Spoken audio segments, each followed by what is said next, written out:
Welcome to Westeros, where fathers suck. And since it's Father's Day, I would like to rank the 5 worst fathers in all of Westeros, because, you know, I also have daddy issues, because, like, of course I do. What are you talking about? And no, it's not because of the gay thing. Don't be homophobic, okay? Only I can make that joke. No, I wish it was because of the gay thing. No, it's just my personality.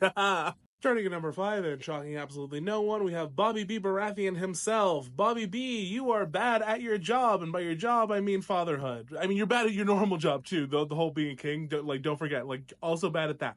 But particularly bad at fatherhood. And is it necessarily because he's raging and storming around and, punching the kids every 2 seconds? No, it's because he doesn't care. It's because he's apathetic. It's because he doesn't get how to deal with children. And when he sees that some of his children, or at least one of his children, maybe one whose name rhymes with Joffrey, is turning into a literal sociopath, what does he do about it? Nothing. He smacks him once. When little sociopath Joffrey, let's say, hurts a cat that was pregnant so that he could see what the kittens look like prematurely, when he goes and he shows that to Robert just punches him in the face so hard that they thought that he was gonna not live. And, I get the instinct when, your child is a sociopath, but I think if we got to that point, maybe it's because you're not paying attention to your child. You know what I mean? So yeah, maybe do a better job next time, and they also just don't get killed by a pig. Anyway, yeah, you suck. Next up, we have Jaehaerys Targaryen. I hate you, sir. I truly hate you, but I especially hate you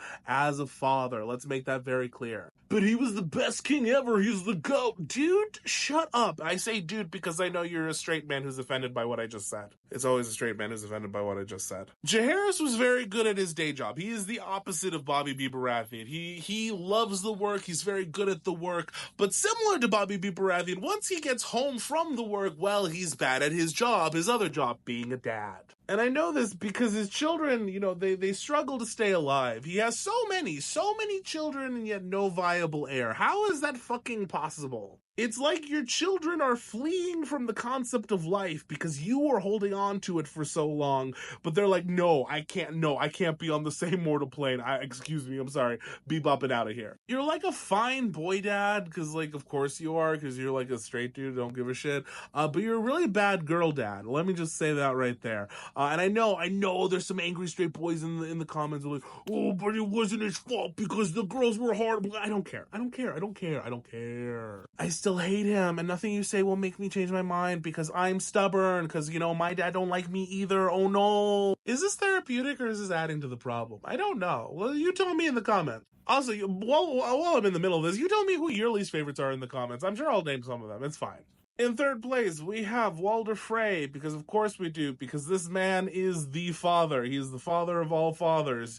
Literally, because he has so many goddamn children, it is insane. I swear, this guy has 40 kids, and I don't know how he's doing it, because it's even worse in the book, because at least this guy, he can stand up, he looks mobile, he's old as shit, but mobile. In the books, he is this, I swear, this balding little ferret thing that has to be carried everywhere. I'm like, how are you reproducing? Physically, how is it happening? I don't know, but I do know that once you have those children, you do not give a shit about them. You don't know their names. You don't know who you can't keep track of them.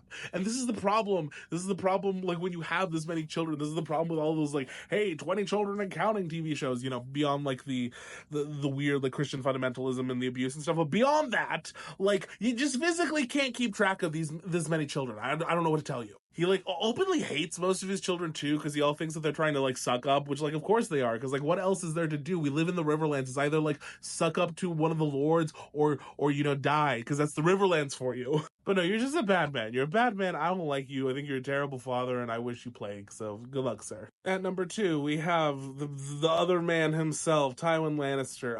You are, for someone who is so talented at so many things, you are really bad at the thing that kind of everything revolves around, and that's fatherhood. Because you're obsessed with legacy. You want everything to be about your legacy, going well, and you're being remembered well. But, for that to happen, there's a very fundamental piece that you seem to be missing, and that's the children. The children have to, like you, and then they have to, like, want to help you in your goal of, like, you know, creating a legacy worth remembering and all that, but you fail at that because you're a bad father. Like, intent versus execution, and, like, nothing. Like, I've never seen someone who's like, oh, I'm doing this for the strength of my family, yet so, like, fundamentally ruin all of your individual children.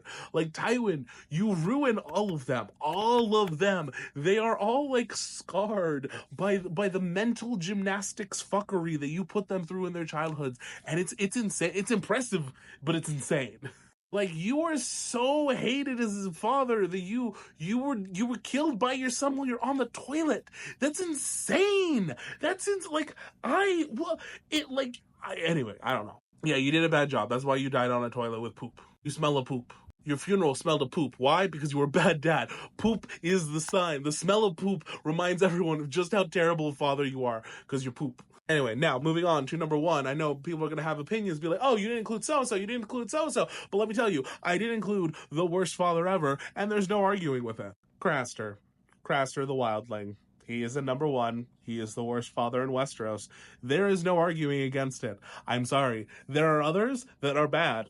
They're not worse than him. This man is repulsive on every fucking level. He is horrifying to behold. The more I read about him, the more I don't want to breathe, let alone read. I hope you are condemned to whatever the worst version of hell is in any of the religions that apply. I want all the religions in Westeros and Essos. I want them to collaborate on special hell, mega hell, super mega awesome hell, where they all just, like, put all of their crazy shit together, and, like, the Lord of Light is like, ooh, fire, and the old gods are like, ooh, White Walkers, and the fucking like the Seven is like, ooh, like Catholic Sunday school, but it's like a really, really, really extra boring teacher who, like, speaks in a monotone. I don't know, whatever. Like, I just want, like, combos from every angle. You know, you get what I mean? And then subject this man to it, and it still won't be enough. Vile, utterly vile. Anyway, tell me what you want me to rank next. This is not my normal ranking day, but, like, I felt inspired by Father's Day. Truly inspired. Thanks, y'all. Okay, have a great night. Y'all are cool. Okay, bye-bye.